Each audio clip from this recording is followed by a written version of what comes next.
Mr. Brown. Lovely day, isn't it? Just lovely, sir. Here are your copies of the IBC Bulletin. Hot off there. Mr. Brown, what happened? You squashed my drinking cup. Oh, sir, I'm awfully sorry. It was Don't come near me. Just an accident. No, don't apologize. It was my own stupidity for leaving the safety of my office, knowing you were loose in the building. Here's your copy of the IBC Bulletin, sir. It won't blow up in my face, will it? Of course not. I'm terribly sorry, sir. I'm going to take this cup of water into the safety of my own office and drink it in peace. You will excuse me? Yes, sir. He's kind of touchy this morning, isn't he? I was hoping I'd find him in better spirits. There's something terribly important I have to ask him. Oh, I don't think this is a very opportune time. Why don't you see him later? No, I believe in striking while the iron is hot. Wish me luck, Pat.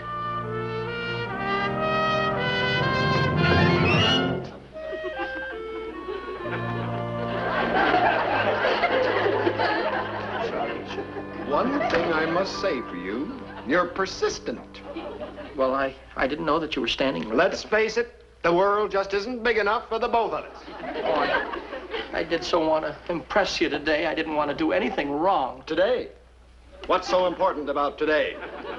Well, Mr. Brown, I did want to talk to you about my future. Strange. I was just thinking about your future myself. You were, sir? Yes, whether you have one here or not. Oh, I believe I have one here. Have you read the latest edition of the IBC Bulletin? I was just attempting to read it when suddenly I was hit by a tidal wave. Yes, well, as editor-in-chief of the paper, I believe I've done an awfully good job. Have you read my editorial? That's impossible. I'm afraid your editorial went out with the tide. Well, if I may, I'll try and read it to you, sir. Your editor feels that when a page has given the network a faithful and loyal service for several years, it is time for him to be moved up in the organization. And I plan to speak to Mr. Brown about this today. That will be a real test of the power of the press. End of editorial. Why don't you just throw another cup of water in my face? Well, Mr. Brown, I feel as though I'm ready to be moved up in the organization. I've had my eye on the network newsroom. After all, I've worn gold braid for over a year. You're right, Mulligan. It is our policy to integrate our pages into the machinery of our network. We have laid out a full program to try to find the right niche for the right young man. I'm very happy to see that you're thinking along these lines. Well, sir, what do you think of my chances getting into the newsroom? Very good. If you have the qualifications. I'll set up an appointment for you with Mr. Bowers, the head of our newsroom. Gee, that's great, Mr. Brown. Now, don't get too excited. You know, before you go into this, perhaps you should know what the life of a newspaper man is really like. I think you're right. Let's see. I could send you down to see Al Harmon of the Los Angeles Gazette. He was always a good friend of mine. Gosh, Mr. Brown, that's wonderful. I'll go down right after work. You know, this is very unselfish of you, sir. Giving me an opportunity to leave you and work for somebody else. Yes. Yes, I know.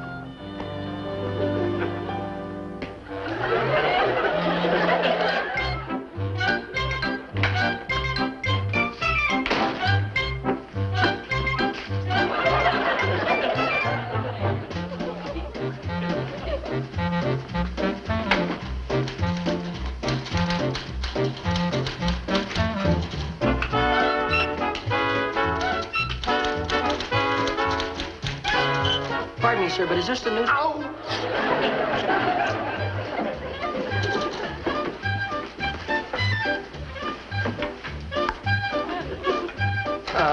Pardon me, ma'am, but what crime are you covering? The Cyril Darcy garden party. The Cyril... It must be pretty rough being the society editor. Only when I cover the horse show. The horse show? Darling, I don't dig horses. Excuse me, ma'am, but where would I find Mr. Harmon? Next cell. Thank you. Pardon me, sir, you Mr. Harmon? That's what it says on the byline when I get one. I'm Mickey Mulligan, sir. Oh, hello, Mulligan. Say, tell me, what crime are you covering now? The Fuchsia Festival in Anaheim. I see. The convict is hiding out there. Is that right? Yeah. One of the fuchsias was strangled by a caterpillar. Pretty messy caper. Pardon me, sir, but what kind of a newspaper office is this? There's no convicts hiding under the desks, no phone ringing, no people coming in and saying, stop the presses or anything? What is this? What kind of a newspaper office is it? What kind have you seen? Well, the ones like everybody else, you know, in the movies. Oh, well, that's what we get for having a city editor who never goes to the movies. Say, the next time somebody goes out for coffee, would they bring me some too, please? Pardon me, but who was that, sir? The city editor, long may he reign. The city editor, it couldn't be. He didn't come in and yell, stop the presses. He didn't bawl anybody out or anything like I've seen. Look, Mickey, I know you're disillusioned, but you must remember the newspaper business is like any other business. It's more routine than exciting. That's the way we get the papers out. Yeah, but doesn't anybody ever come in and say, stop the presses for a scoop? Sometimes. Look, your boss, Mr. Brown, told me you wanted to know the facts about putting out a newspaper. That's right. Well, these are the facts. I'm sorry if they're not as glamorous as you expected. Well, frankly, I expected more than a fuchsia festival, I'll guarantee you. I'll tell you what, Mulligan, I've got to stick by the phone. Why don't you take this money, go down to the drugstore, and get us some coffee? And we'll come back and we'll drink and we'll talk this whole thing out. All right, fine. Okay? I'll be glad to do it for you. Harmon, stop the air conditioning. My office is freezing.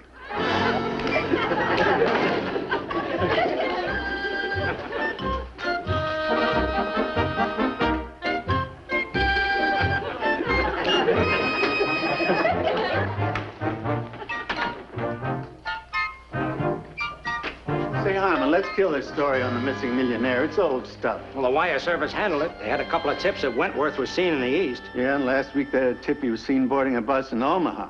He's been missing 3 months. Let's leave it that way. Okay, Chief, but it helps fill up the front page. Movie starlets aren't posing in bathing suits as much as they used to.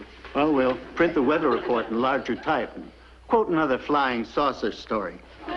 Say, Chief, have you got a minute? I got a lot of minutes. I've already sent the last edition in. Maggie, Mac, come here a minute. Charlie, you're in on this, too. Now, Harmon, if you're going to suggest bridge, that's out. Did any of you ever stop to realize the movies are putting out a better newspaper than we are? Why shouldn't they? They've got Cinema Scoop. Did you see that kid that was just in here talking to me? When he walked in, he wanted to be a newspaper man. But after one look at us, all the glamour and excitement went out of it. We could arrange a massacre for him. Chief, we can't lose kids like this. That's the kind of young blood we need in this business. Remember our first days as reporters? That's what we were looking for, excitement. Time marches on. Why can't we put on a show for this kid? I've got the makeup. It might be interesting. I'll tell you what we can do. I'll call Marge on the phone.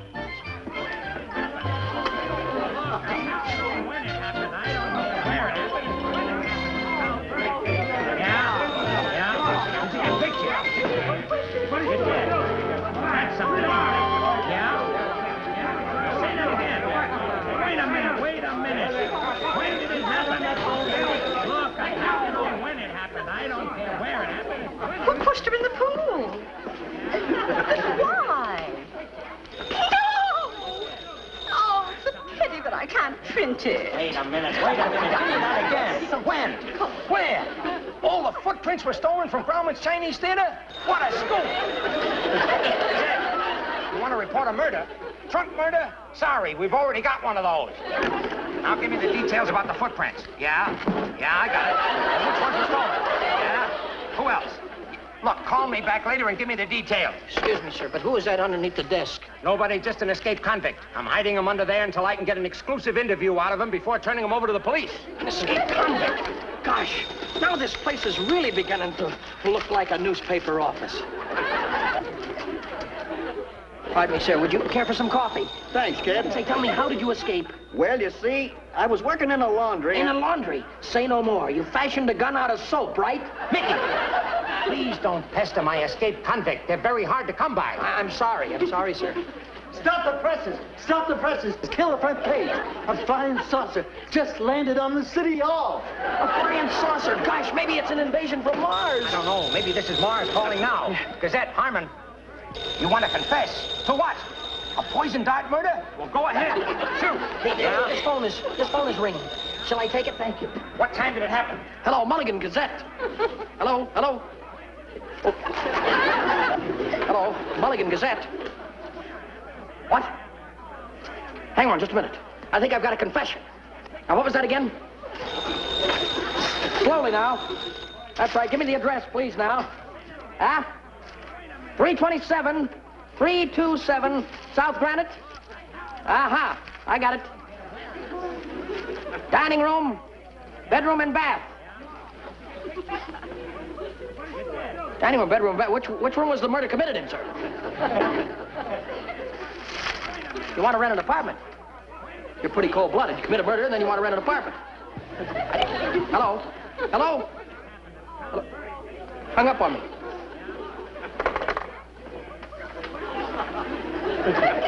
Want it? That phone call was nothing important, just wanted to phone him for a want ad. And you let him get away? Mickey, do you really want to be a newspaper man? You bet I do, sir. Well, as you can see, we're all pretty busy around here. Now, here's a hot tip I want you to follow up for me. Oliver Wentworth, the missing millionaire. Yeah, we got a tip that he was seen boarding a bus in Omaha. Now, I want you to get right down to the bus depot and keep an eye open for him. Did the tip say he was going to arrive here? Well, if it was that simple, our city editor would handle it himself. Now, hop to it, Mulligan. And remember, a good reporter always gets his man. Yeah, always and gets Mickey, yes. Remember, the reporter's code. How, when, where. How, when, where.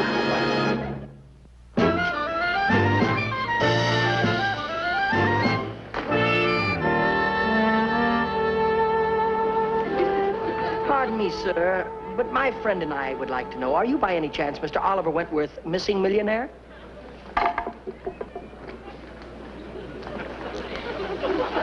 I thought sure he was the one.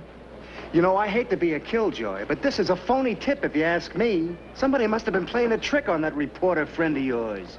I think maybe you're right. Well, let's get over and cover the Fuchsia Festival.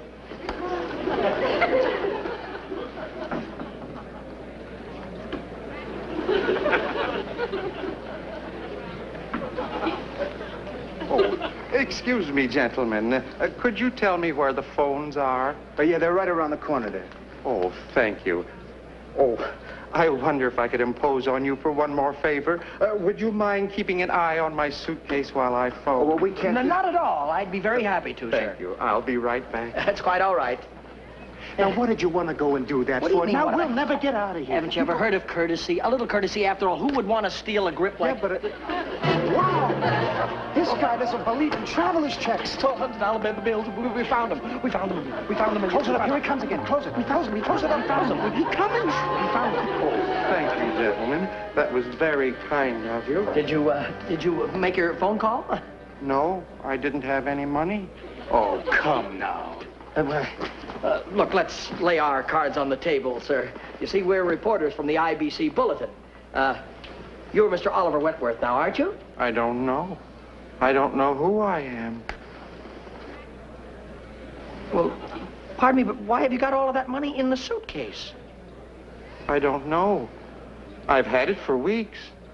Or was it for years? I don't know. I was walking down the street one day and I realized I was carrying this suitcase. I haven't the faintest idea where it came from.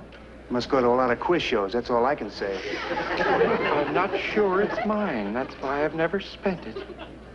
You see, I just can't remember anything about my past life.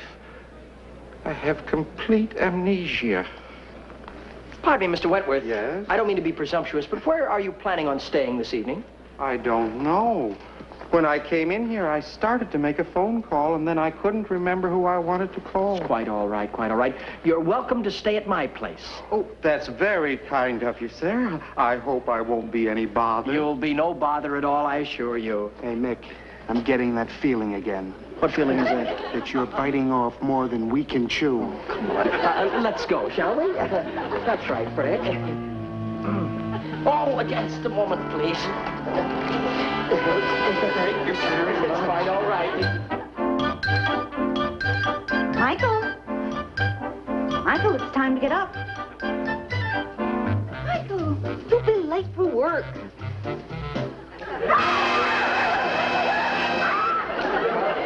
It's me. Who's that man? That's Mr. X. Mr. X, this is my mother. How do you do? How do you do? What's he doing in my father's pajamas? Well, but he couldn't wear what he had in his suitcase. Oh, well, this day didn't waste any time getting started, did it? Hurry into breakfast. Well.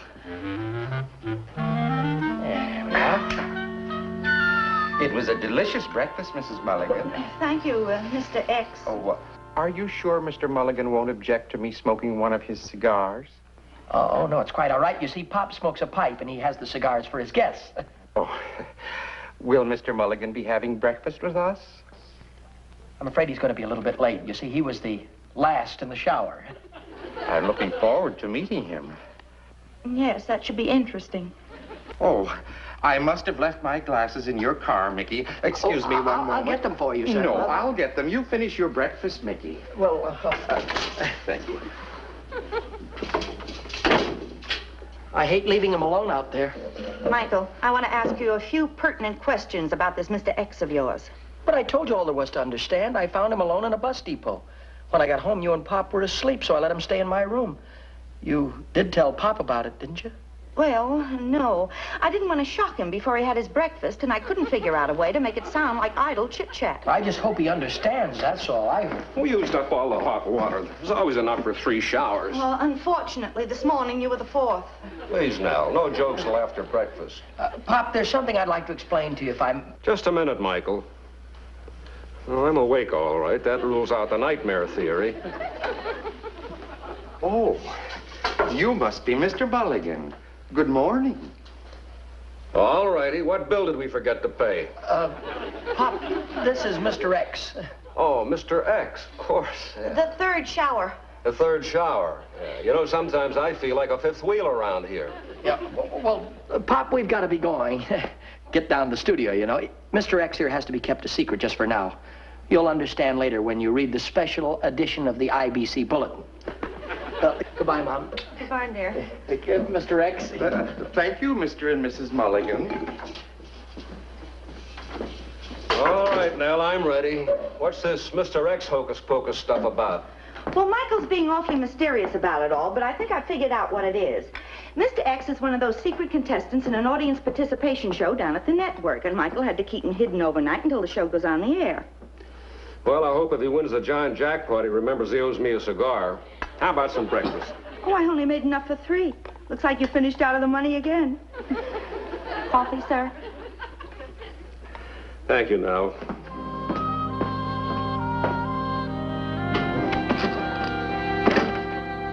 Well, there's your front page. Boy, wait until all the New York papers see this. Say, when am I going to meet this mysterious millionaire? It won't be long, Pat. Freddy's got him on a tour through the studio right now. Say, would you mind taking over for me for a while? I want to get my scoop on the 10 o'clock news. Well, do you think you should? Don't you worry about a thing.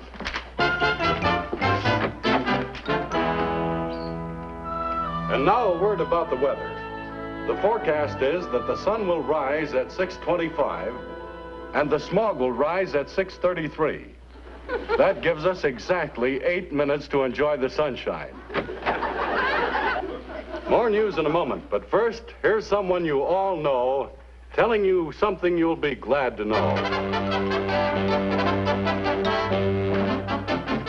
Hi there, I'm Mickey Rooney. Now for the local news. Scoop, scoop. Ladies and gentlemen, I have just been handed a late news bulletin. Millionaire Oliver Wentworth, who has been missing for 3 months, was found last night in a bus depot by 2 IBC pages, Mickey Mulligan and Freddy Devlin. When found, Wentworth was carrying a battered suitcase containing $500,000 and was suffering from amnesia. I'll have full details on this on my evening broadcast. And now for the latest sports news. Mick, Oliver Wentworth gave me the slip. He's missing again. But you were supposed to watch him, Fred. Well, there were 18 people on that tour. All I've got is 2 eyes. Oh, if we can't produce Mr. Wentworth, then nobody will believe us. Oh, you still got his suitcase, though, huh? Yeah. Well, all we have to do is show him the $500,000 and they'll believe us. Yeah. Wait a minute. Hey, it's empty. Yeah, he must have taken it with him. Oh, boy, now we really are in trouble. Yeah. Coast to coast.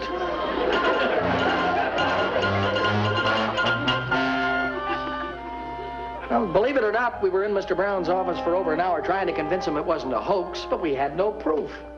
Nobody would believe us. And then when we talked to the reporters, why, when they got through with us, you'd have thought that Freddy and me, we'd committed the crime of the century. I hate to sound like a Monday morning quarterback, Michael, but you should have told me all about this as soon as you brought Mr. X home. That was Mr. Oliver Wentworth. If you say it was Oliver Wentworth, I believe you. That goes for me, too. But all your mother and I can testify to is that a certain Mr. X slept in my pajamas, took my shower, and ate my breakfast. That's right, Michael. We were never introduced to a Mr. Wentworth. Just a mysterious Mr. X. Mr. Brown got orders from the brass to fire Freddy and me. Oh, Michael, they wouldn't. Oh, wouldn't they? We turn in our uniforms tomorrow morning. Just a minute. Nobody fires Joe Mulligan's son while I have anything to say about it.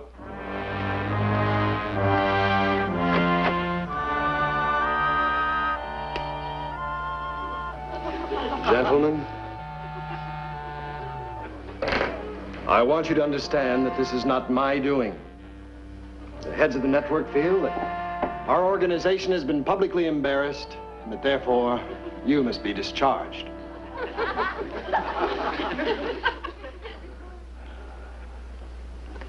I'll turn in my insignia. Oh, I don't believe that's necessary.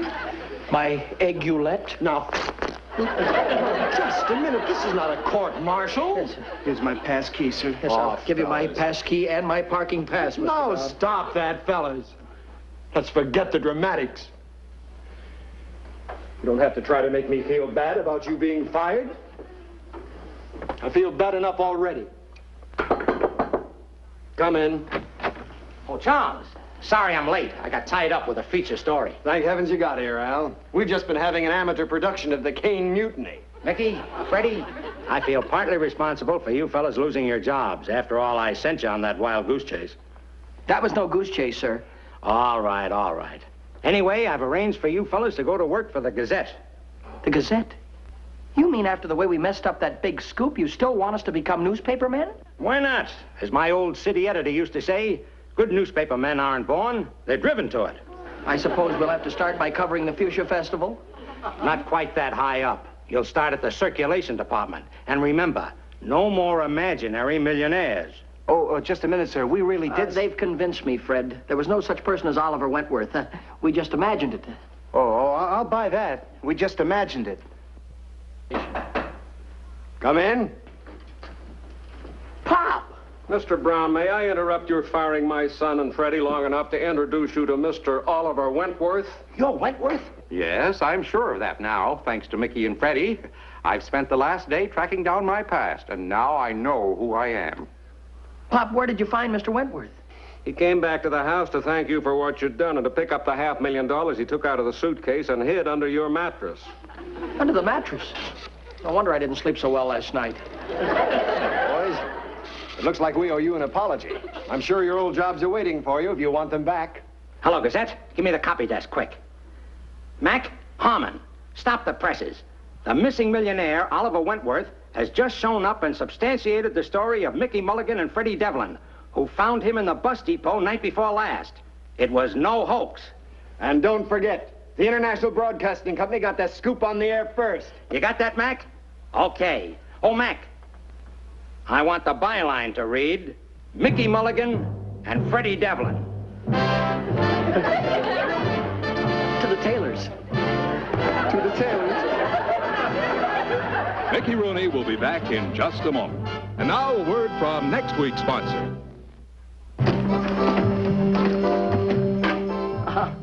That was the good word from the great sponsor who will bring you my next show.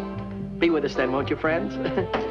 Incidentally, this is the latest edition of the IBC Bulletin, which tells all about how Fred and I decided to keep our jobs at the network and how Mr. Wentworth was very appreciative for what we did for him and gave us each a $100 bill. Here it is, too. Pop always told me that money wouldn't last long with me, that it would burn a hole in my pocket. Well, I don't worry about that.